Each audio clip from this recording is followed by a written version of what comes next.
And as we move to 141, we bring out another ranked wrestler for Purdue, 17th ranked Nate Limmex, a redshirt sophomore, 19-12 from Adam, Michigan. And then on the other side, you have at 141, Javier Gasca, a redshirt senior, 11-7 from Kingsborough, California. The sole senior on this roster, as you said, the redshirt senior, in Javier Gasca. Javier, I'm sure, enjoying this Midwestern winter, but probably not enjoying that 2-point takedown there from Nate Limmex as he gets on the board first for the Boilermakers.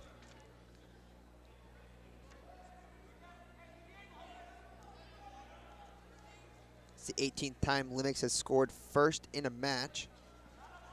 Good for 55% of the time.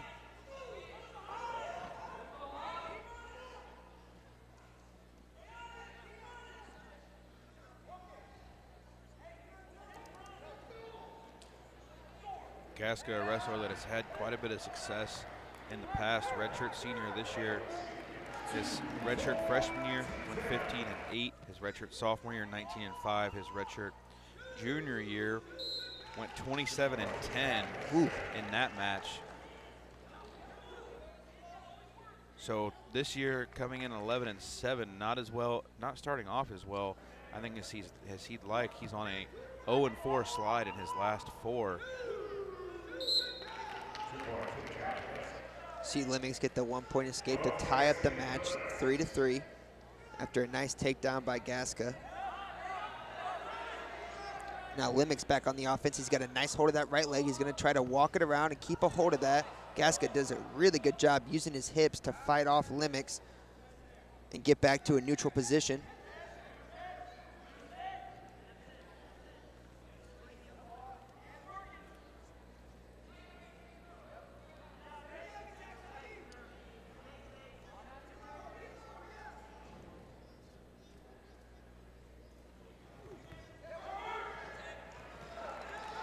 Nice job there by Limmex, just unable to get around behind and get the 2 points. No advantage was given, so the score remains 3-3, and they continue to wrestle at neutral. What has been a really clean duel, I'd say, refereed by Jamie George so far tonight. Wouldn't you say, Hunter? Yeah, I mean, there's only been one call challenge, so both of these coaches been at least okay, can handle the calls that have been made. I think there's been a couple that were close. Not close enough for the referee or for the coaches to call to challenge. But I believe this referee has done a very good job making sure everyone stays safe. A couple potentially dangerous calls that we've seen, so good job on him, on his part, to keep things going here. Yeah, sign of a good referee is being consistent. He's been very consistent. Sometimes we see referees come in here and they're really stalemate happy. They love to call the stalemates as soon as possible. He's letting them kind of figure it out on their own and kind of wrestle it out. Yeah, I mean, there's pros and cons to both of that, as he calls a stalemate there. But right on cue, right? There's pros and cons to that. I mean, referees oftentimes like to call quick stalemates because they want to see offense out of each one of these wrestlers, especially in the early on matches. They want to make sure guys are going and using their offense in their matches. We'll head to the second period here, but this referee and Jamie George wants to make sure that these guys are figuring things out and not forcing them to do anything, but just making sure, giving them a few seconds to do what they need to do. And after that, if still nothing happens, he's not afraid to hand out the stalemate. So another Purdue ranked wrestler being tested here as the score is 3-3 as we enter the second period. Nate Limmex starting on top here. Javier trying to escape out, and he's able to do so to get the 1 point and to take the lead in this match 4-3. So now it's up to Limmex to show some offense here and maybe try to get that 2-point takedown here in the second.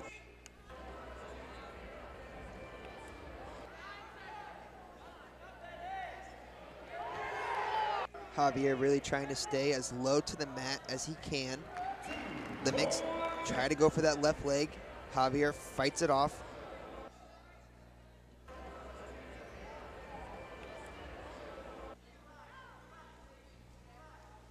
Gasca goes back down to almost all fours near that mat. Limmex kind of playing the same game, trying to stay low to the mat as well. Another shot there by Limmex, fought off. Gasca gets the the warning for stalling. No points were awarded yet. Limmex has a nice hold of that leg if he can get free. Finally, 2 points are given to Nate Limmex for the takedown. And just like that, Gasca trying to roll through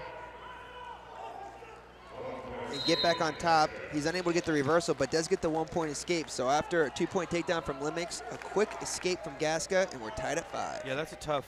He tried to go for, Limmex tried to go for the pin, maybe try to get some near fall points out of that, sinking back and trying to pull Gasca back down to the mat. But that's a very tough place to get near fall or even a pin out of, as you have to have a lot of strength to overpower your opponent to keep them in that position. 10 seconds left here in the second period. It's going to be a wild finish, I believe, here with these two wrestlers. They seem really pretty equally matched, and they kind of have a lot of the same tendencies.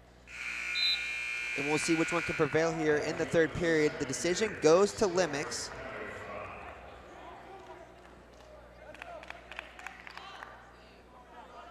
He chooses to start down. Riding time at 1 minute and 2 seconds in favor of Limmex, but that's quickly erased here now under 1 minute with Gasca starting on top.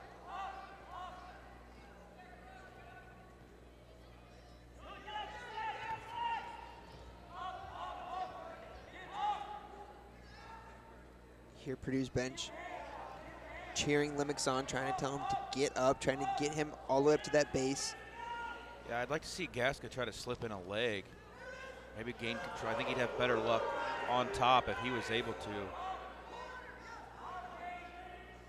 maybe sink a leg in and get some leg control.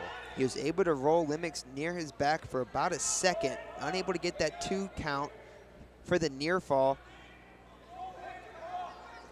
As you're right, Gasca continues to work that upper body of Nate Limmex and kind of letting his legs, for the most part, stay free. And now he finally starts sinking in those legs. He's got a nice hold of the left leg of Nate Limmex, just trying to get him rolled over to his back. He does a great job of erasing all of Nate Limmex's riding time.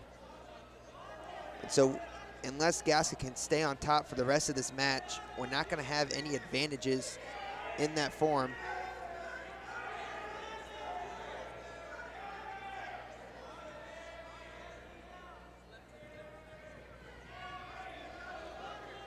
What do you see Gasca trying to pull in here, Hunter? He's trying to get some near fall points. I mean, it's exactly what he needs. And they definitely, Purdue definitely doesn't want this to end in a caution. So Limmex has to get up on his knees, try to get the escape. He's actually in a very good position here. Tied 5-5 late. All he's got to do is pop up and get that escape point, and he takes the win. So he's got to be very quick here. Limmex tried to get to his feet that time. Definitely does not want to give up any near fall points. The stalling warning was awarded against Limmex. Limmex once again gets to his feet. 5 seconds remaining. He's got to get up and out, or else we're going to go to sudden victory. And Nate Limmex is unable to escape. Riding time at 58 seconds, so no riding time point awarded. And with that, we will go to sudden victory. Yeah, we're going to go to sudden victory. My favorite part of wrestling is sudden victory, the 1 minute that the first one to score wins. It's a very exciting time in wrestling. Be interesting to see who decides to go on the offense first. Limmex goes for it. He's got the 2-leg takedown and slams him down to the mat. Nate Limmex wastes no time in 8 seconds in the overtime period. Sudden victory to number 17th ranked Nate Limmex and the Purdue Boilermakers, and it gets the fans on their feet.